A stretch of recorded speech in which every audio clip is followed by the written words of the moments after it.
안녕하세요. 백목사의 크리스천 독서교실. 이번 시간은 웃지 마라 간조, 신디에 숨지 않은 기독교인. 어찌 마라 간조, 간조 어찌 마라 The Christian Who Didn't Hide Behind God이라는 책을 소개합니다. 이화학술 총서에서 출판되고 양현의 저자로 2017년에 나온 책인데요. 자, 어찌 마라 간조는 일본 기독교계를 대표하는 종교 사상가로 우리나라 기독교가 사상계에도 많은 영향을 끼친 인물이다. 이 책은 노원 문명에서 서구적 근대적 자본주의 문명으로 전환되어가는 역사적 격변기에 우찌무라 간조가 흔들리던 자신의 정체성과 세계의 작동 원리를 기독교 신앙에 입각해서 새롭게 구상해 나간 발자취를 담고 있다. 그의 탄생부터 죽음에 이르기까지 평생에 걸친 삶의 모습과 사상, 사회적 활동 등을 살펴볼 수 있는 생애사상 교육을 지닌 연구소이다. 우찌무라가 살았던 메이지 시대는 장래의 일본은 어떤 국가가 될 것인가를 모색하며 그 길을 열어가던 변화의 시기였다. 이 시기의 사람들은 다양한 사회문화적 변혁 속에서 자신이 누구이며 어떻게 살아야 하는지, 세계가 어떻게 돌아가고 있는지를 새롭게 인식할 필요가 있었다. 그리고 서구적 근대와 일본의 전통 사이의 관계를 어떻게 재정립할 것인가에 대한 고민과 함께 서양에 대처하기 위한 효과적인 방법을 찾아내야 한다. 또한 봉건적 신분제 사회에서 근대 국민국가로 탈바꿈해가는 과정에서 개인과 국가의 관계를 어떻게 설정해야 하는가도 중요한 과제였다. 특히 개인의 양심과 국가 권력의 명령이 충돌할 때 개인은 어떻게 대처하는가가 중대한 문제로 대두되었다. 이 책에서는 우찌무라가 자신의 시대의 이러한 보편적 문제를 어떻게 자각했으며 기독교 사상에 근거하여 어떤 결론을 이끌어냈고 그것을 당대 일본인들과 어떻게 공유하며 영향력을 미쳤는가에 대해 구체적으로 살펴보고 있다. 이래 먼저 그의 기독교 신앙이 어떤 계기를 통해 생겨나고 어떤 방식으로 변화되었으며 그것이 자신에 대한 정체성 형성에 어떻게 연관되는가를 고찰한다.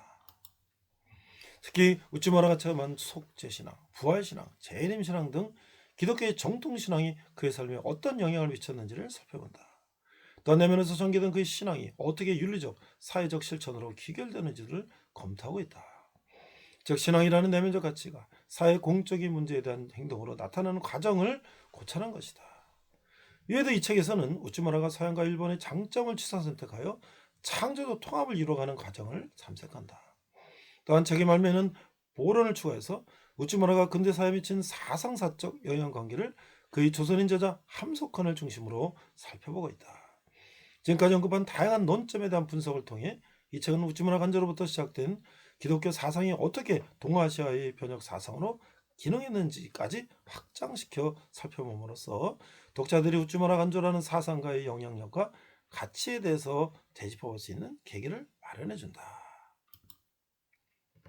작가는요, 이화여대 기독교학과를 졸업하고 도쿄대학 대학원에서 종기사고로 석박사를 취득했고요.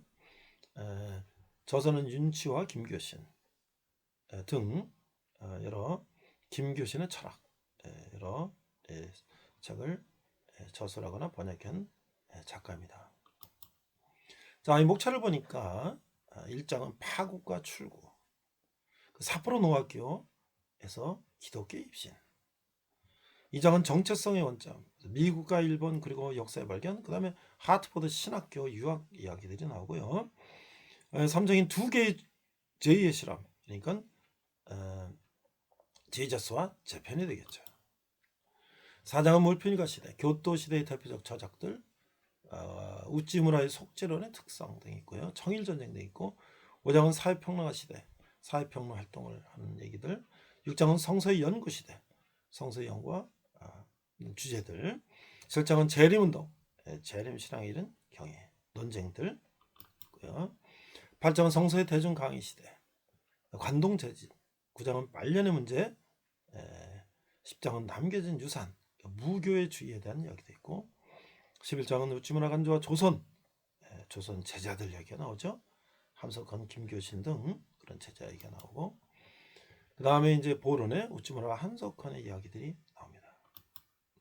자, 출판사에서는 이렇게 서평을 하고 있어요. 이 책은 우찌무라의 삶과 사상에 대한 총 11장의 챕터와 우찌무라 사상을 계승한 그의 조선인 제자 함석헌에 대한 논의로 구성되어 있다. 구체적으로 1장에서는 우찌무라 간조가 태어나 성장한 메이지 시대 일본의 상황과 그의 청소년 시절 그리고 삿포로 농학교에서의 교육과 기독교 체험에 대해서 살펴봤다.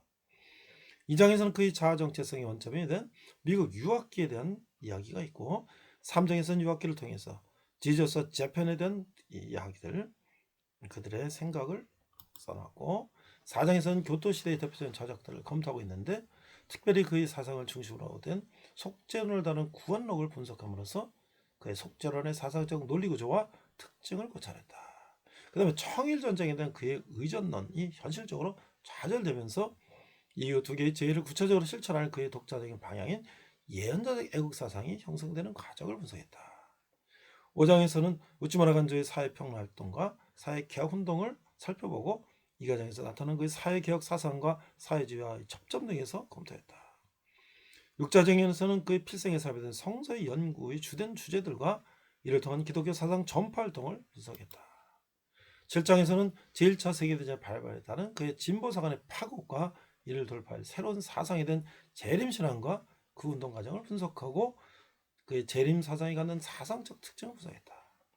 8장에서는 대중의 성서를 강의했던 활동과 이게 집필했던 성서 추예서를 분석했고 9장에서 말년에 그의 활동을 미국의 베일 이민법에 대한 반대 활동과 영문 잡지에서의 언론 활동을 통해 분석하고 무교를 둘러싼 후계자 문제를 살펴보았다.